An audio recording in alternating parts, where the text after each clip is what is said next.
नमस्कार। The logical classroom के इस लेक्चर में आपका स्वागत है।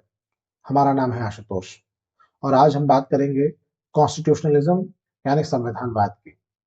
आज के इस लेक्चर में हम ये जानेंगे कि संविधानवाद होता क्या है, संविधानवाद और संविधान में क्या अंतर है, भारतीय और ब्रिटिश संविधानवाद में क्या अंतर है। हम ये भी चर्चा करेंगे कि क्या जरूरी है कि जहां संविधान हो वहां संविधानवाद हो, और अगर ऐसा नहीं है तो ऐसी कौन सी चीजें हैं जो संविधानवाद का खात्मा करती हैं। आइए देखते हैं।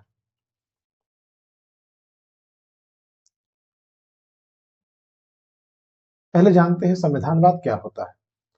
संविधानवाद असल में दो चीजों से मिलकर बनता है। ये एक पॉलिटिकल फिलॉसफी भी है और एक प्रैक्टिकल मैकेनिज्म भी है। बेसिकली है ये बात कि आपके अंदर, एक समाज के अंदर एक इच्छा होती है कि जो भी गवर्नमेंट है, that government should be limited and the rights of the individuals should be protected. So that political philosophy which dictates that there should be a limited form of government and the protection of individual rights, that political philosophy is constitutionalism. इसके साथ ही साथ वो जो philosophy है वो practically follow भी होनी चाहिए। जब ये दोनों स्थितियां होती हैं, when there is the political ideology of having the constitutionalism as well as the practical functioning of the constitution, then we can say that there is a constitutionalism in that state. जैसा कि हम देख रहे हैं कि limitation of government power होना चाहिए एक संविधान के द्वारा। तो वो संविधान रिटन भी हो सकता है, अनरिटन भी हो सकता है। जैसे इंडिया के केस में हम देखेंगे तो रिटन है, ब्रिटेन के केस में अनरिटन कॉन्स्टिट्यूशन है। और जो कॉन्स्टिट्यूशन है वो सुप्रीम लॉ ऑफ लैंड होगा जो गाइड करेगा गवर्नेंस को, सिटीजन्स के राइट का प्रोटेक्शन होगा और सरकारें जो होंगी वो विद इन द लॉ काम करेंगी and the governments would not be above the law.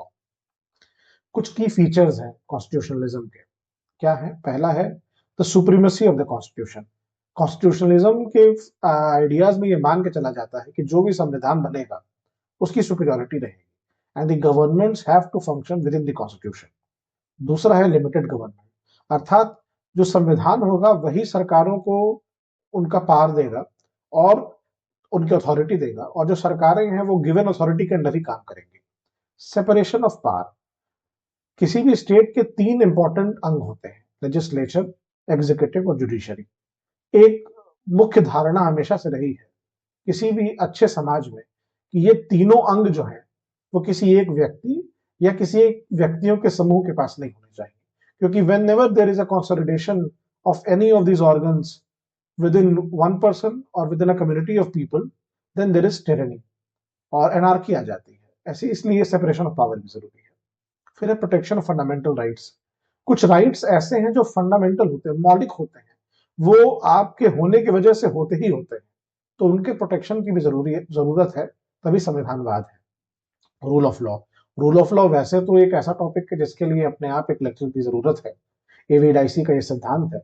लेकिन अभी के लिए हम अगर बात करें तो रूल ऑफ लॉ मतलब है कि जो गवर्नमेंट होगी वो लॉ के अधीन होगी, वो लॉफुल गवर्नमेंट होगी, जो भी लॉ भी बनेंगे वो भी लॉफुल होंगे। ये अपने आप में एक अच्छी बात है जिसके लिए कभी और कोई लेक्चर बनाया जाएगा। फिर चेक्स एंड बैलेंसेस। जैसा हमने देखा कि लेजिस्लेचर, एग्जीक्यूटिव और जुडिशरी संविधानवाद कहता है कि सेपरेट होनी चाहिए, तो जब ये सेपरेट ऑर्गन्स होंगे ये तो एक दूसरे को चेक एंड बैलेंस भी करते रहेंगे और कोई भी जो ऑर्गन ऑफ द स्टेट है वो असर नहीं करेगा दूसरे की अथॉरिटी को, दूसरे की पास को। और लास्टली जुडिशियल रिव्यू।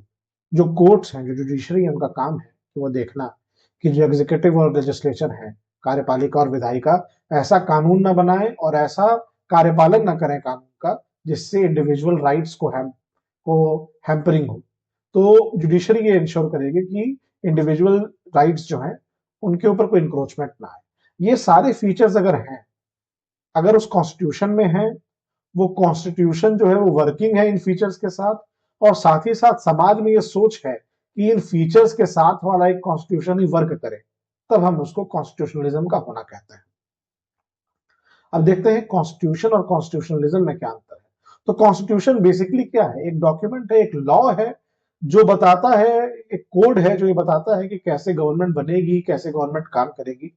जबकि कॉन्स्टिट्यूशनलिज्म तो एक पॉलिटिकल फिलॉसफी है जो ये कहता है कि एक जो सरकार होगी वो कॉन्स्टिट्यूशन के अधीन होगी, तो कॉन्स्टिट्यूशन होना भी कॉन्स्टिट्यूशनलिज्म के अंदर की एक पार्ट है। फिर देखेंगे कि हम फोकस मेनली कॉन्स्टिट्यूशन का होता है गवर्नमेंट्स कैसे काम करेंगे, ठीक है। और कॉन्स्टिट्यूशनलिज्म जो होता है वो होता है, क्योंकि हमने जैसे पहले देखा कि वो लिमिटेड फॉर्म ऑफ गवर्नमेंट की बात करता है, तो कॉन्स्टिट्यूशनलिज्म बताता है कि क्या गवर्नमेंट्स को नहीं करना चाहिए। तो प्रेजेंस की बात करें तो मॉडर्न डे हर एक स्टेट के पास एक कॉन्स्टिट्यूशन है, लेकिन कॉन्स्टिट्यूशनलिज्म हो हर स्टेट में ये जरूरी नहीं।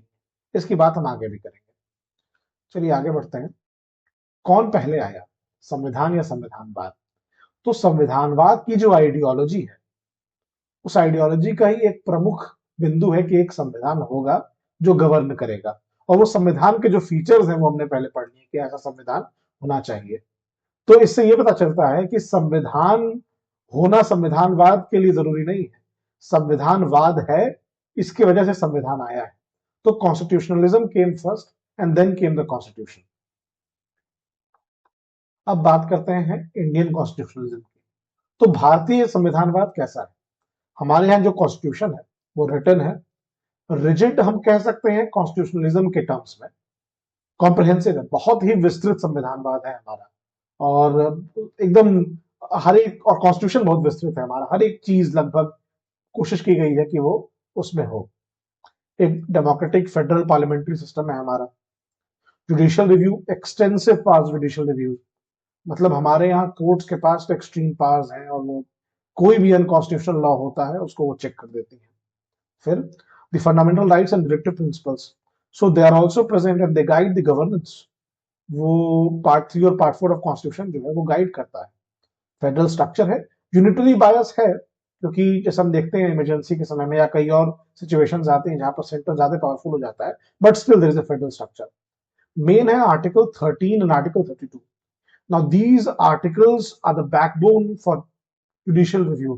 They ensure that the governments do not usurp or do not go into the fundamental rights and take them from the individuals. तो ये बड़ा इंपॉर्टेंट है।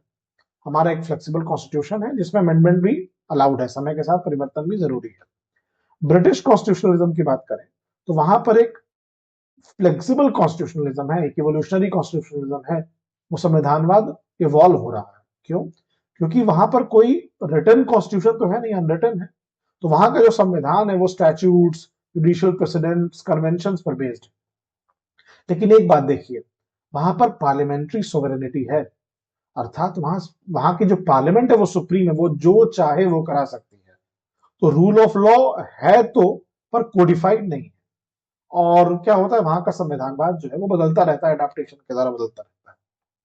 अब कंपेयर करेंगे तो सबसे आसान कंपैरिजन तो यही है कि हमारा रिटन है और ब्रिटेन का अनरिटन कॉन्स्टिट्यूशनलिज्म या कॉन्स्टिट्यूशन है, सॉरी। और सुप्रीमेसी की बात करें तो हमारे यहाँ संविधान सुप्रीम है जो रिटन है, उनके यहाँ पार्लियामेंट सुप्रीम है। पार्लियामेंट जब चाहे वहां के कॉन्स्टिट्यूशन को चेंज कर लेती है, ठीक, बहुत पावरफुल है पार्लियामेंट। और जुडिशरी का रोल हमारे यहाँ तो बहुत स्ट्रॉन्ग जुडिशरी है, जैसा हमने पहले देखा। और ब्रिटेन में क्या है, बहुत लिमिटेड रीच है जुडिशरी की। तो अगर हम कंक्लूजन ड्रॉ करें तो ब्रिटेन का कॉन्स्टिट्यूशनलिज्म जेन्युइन तो है, because constitutionalism itself is a debate or is a topic that started after the adoption of Magna Carta. So we cannot say that Britain does not have constitutionalism. वहां का genuine constitutionalism है, पर distinct है, हमारे जैसा नहीं है। उसको हम हद से अधिक मॉडरेट या फ्लेक्सिबल कॉन्स्टिट्यूशनलिज्म कह सकते हैं। जबकि अगर हिंदुस्तान की बात करें तो हमारे पास एक बहुत ही रोबस्ट और क्लासिकल फॉर्म ऑफ कॉन्स्टिट्यूशनलिज्म है। हाँ, अगर आपको दुनिया में एग्जाम्पल देना हो कि कैसा संविधानवाद होना चाहिए, तो आप हिंदुस्तान का एग्जाम्पल दे सकते हैं कि इतना ही बेहतरीन कॉन्स्टिट्यूशनलिज्म इंडिया में इनग्रेन्ड है।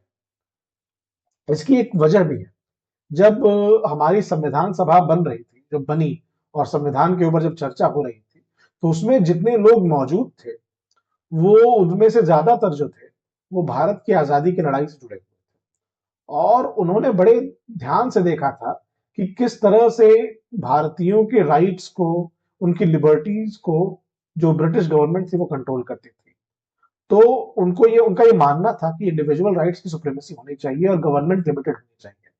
इसके साथ साथ जैसा कि आपको मालूम है, जो भारत की लड़ाई में आजादी तक जो सबसे बड़ी पॉलिटिकल पार्टी थी इंडियन नेशनल कांग्रेस, उसका जो पूरा का पूरा काम करने का तरीका था वो कॉन्स्टिट्यूशनल तरीका था।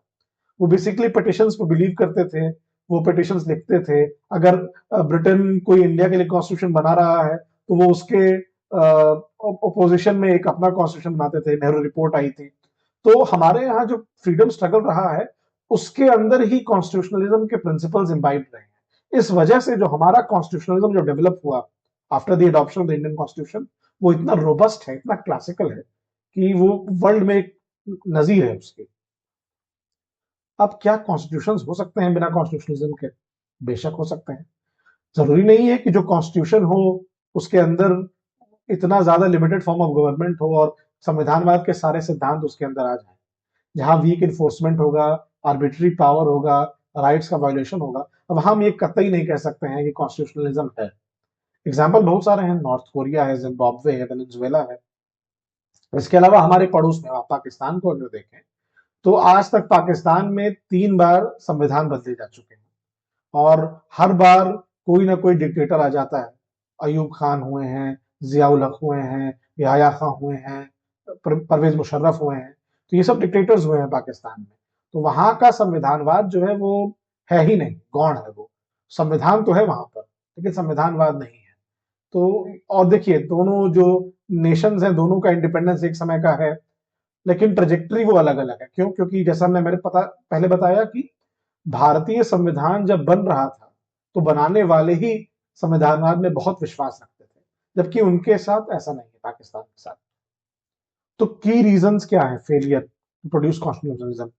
लैक ऑफ पॉलिटिकल विल का ना होना, कमिटमेंट ना होना। पाकिस्तान में हम देख सकते हैं वीक इंस्टीट्यूशंस होना। जो पॉलिटिकल इंस्टीट्यूशंस अगर वो वीक हो जाते हैं तो कॉन्स्टिट्यूशनलिज्म फेल कर जाता है। चेक्स एंड बैलेंसेस नहीं होंगे। सोसाइटल फ्रेगमेंटेशन एंड पोलराइजेशन, जहां जहां सोसाइटी में फ्रेगमेंटेशन होगा, पोलराइज होगी सोसाइटी, तो सोसाइटी कैसे इंडिविजुअल के राइट्स की रक्षा कर सकती है? तो फिर से मैं पाकिस्तान का एग्जाम्पल लेना चाहूंगा कि वो देखिए, वो एक थियोलॉजिकल काइंड ऑफ सोसाइटी है जहां पर रिलीजियस सोसाइटी है वो। तो वहां पर माइनॉरिटी रिलीजन्स को जो है ना, वो इतनी पोलराइज है कि उनको इंडिविजुअल राइट्स के प्रोटेक्शन का कोई मतलब ही नहीं है। ह्यूमन और पॉलिटिकल फीलिंग्स जहां पर होंगी, अर्थात जो ह्यूमंस है वो अपने में ही कोहेसिव नहीं है। पॉलिटिकल पार्टीज जो पॉलिटिकल स्ट्रक्चर है वो रोबस्ट नहीं है। ऑथोरिटेरियनिज्म, कई संविधान ऐसे होते हैं जो खुद ही ऑथोरिटेरियनिज्म को प्रमोट करते हैं। आप जर्मनी का संविधान देख लीजिए जो हिटलर के समय था, तो वो इतना पावर दे देता था हिटलर को। आप अगर न्यूरमबर्ग ट्रायल देखेंगे तो आप जानेंगे कि वहां के जो जजेस थे वो कहते थे कि जो ये कर रहा है हिटलर, ये तो कानून के अंदर ही कर रहा है ना। तो वहां का कानून ही इतना था जो गैर कानूनी था, तो वहां कैसे संविधानवाद रहेगा? और hollowing out of of constitutional democracy जहां पर हो। हॉलोइंग कैसे होती है कॉन्स्टिट्यूशनल डेमोक्रेसी की? तो जब जहां के लोग जो है वो कॉन्स्टिट्यूशन पे बिलीव करना ही, डेमोक्रेसी पे बिलीव करना ही छोड़ दें, इतना डेमोक्रेटिक स्ट्रक्चर ड्विंडल डाउन कर जाए कि वहां बिलीफ ही खत्म हो जाए कि एक सरकार भी हो सकती है और वो तरीके से काम करेगी, इन केसेस में कॉन्स्टिट्यूशनलिज्म खत्म हो जाता है। अरस्तु जो है, अरिस्टोटल, बहुत ही रिनाउंड फिलोसोफर है। तो उन्होंने और उनके स्टूडेंट्स ने 158 संविधानों का जो है वो उसकी पढ़ाई की और उसके बाद वो इस निष्कर्ष पर निकले कि एक साइकिल होता है। वो कहते हैं कि आइडियल फॉर्म ऑफ गवर्नमेंट जो है वो डीके करती है। किसमें डीके करती है? एक परवर्टेड फॉर्म ऑफ गवर्नमेंट में। क्यों? दो चीजों की वजह से। Self interest of the rulers, जब रूलर्स अपना सेल्फ इंटरेस्ट सुपर इम्पोज करते हैं चीजों पे, और सोसाइटल अपहीवल, जब सोसाइटी में बहुत बड़ा कोई चेंज आता है तो ऐसे में जो गवर्नमेंट है वो डीके करती है। वो कहते हैं there is from kinship to tyranny. वो कहते हैं एक बिनेवलेंट मोनार्क जो है वो अगर अनचेक्ड रह जाएगा तो वो टिरनी, वो टायरेनिकल हो जाएगा। जैसा कि आप जानते हैं कि ग्रीस में, एथेंस में अरस्तु यहां से थे, तो वहां पर बूल जैसी संस्थाएं थी, कम्युनिटीज थी और असेंबलीज थी जो चेक करती थी मोनार्क को। तो वो इसी बात को कहते हैं कि अगर चेक नहीं बचेगा और अनचेक्ड रह जाएगा तो वहां टायरेनी आ जाएगी। इसके अलावा वो कहते हैं from polity to democracy, sorry, polity से उनका मतलब है एक बैलेंस कॉन्स्टिट्यूशनल सेटअप। तो उससे डेमोक्रेसी मतलब उनका है एक करप्ट डेमोक्रेसी, मेजोरिटेरियनिज्म। वो कहते हैं जब मेजोरिटी जो होती है वो केवल अपने बारे में सोचने लगे तो वो एक बैलेंस सोसाइटी से वो एक आ, क्या बोलते हैं एक टायरानिकल सोसाइटी की तरफ सोसाइटी बढ़ जाती है। तो हमने इस लेक्चर में क्या देखा, हमने देखा कि कॉन्स्टिट्यूशनलिज्म जो है वो क्या बताता है। एक लॉफुल लिमिटेड गवर्नमेंट हो, प्रोटेक्शन ऑफ राइट्स हो इंडिविजुअल्स के। भारतीय संविधानवाद को हमने देखा कि it is a written right focus constitution जहां पर जुडिशरी उसको सुपरवाइज करती है। ब्रिटिश कॉन्स्टिट्यूशनलिज्म भी हमने देखा, अनरिटन है, फ्लेक्सिबल है, ट्रेडिशन बेस्ड है, जुडिशरी के उतने पास नहीं है और पार्लियामेंट सुप्रीम है। और फिर हमने अंततः ये देखा कि कॉन्स्टिट्यूशनलिज्म जो है वो प्रैक्टिस रिक्वायर करती है, सिर्फ पेपर पे नहीं। केवल आप पेपर पे कॉन्स्टिट्यूशन लिख दें उसे संविधानवाद नहीं आएगा। तो आशा है कि इस लेक्चर से आपको बहुत कुछ सीखने को मिला होगा और नई जानकारी भी मिली होगी। ये लेक्चर मुख्यतः यूपीएससी की तैयारी करने वाले जिनको मेंस में ऐसे सवाल आते हैं, जुडिशरी इंटरव्यू की तैयारी करने वाले, एलएलएम पीएचडी के एडमिशन की तैयारी करने वाले, उनके लिए ज्यादा लाभकारी होगा। साथ ही साथ जो लोग संविधान जानना चाहते हैं, संवैधानिक विधि जानना चाहते हैं, उनके लिए भी ये अच्छा होगा। आशा है आपको पसंद आया होगा। ऐसे ही और विधिक जानकारियों के लिए, लीगल नॉलेज के लिए हमसे जुड़े रहें। धन्यवाद।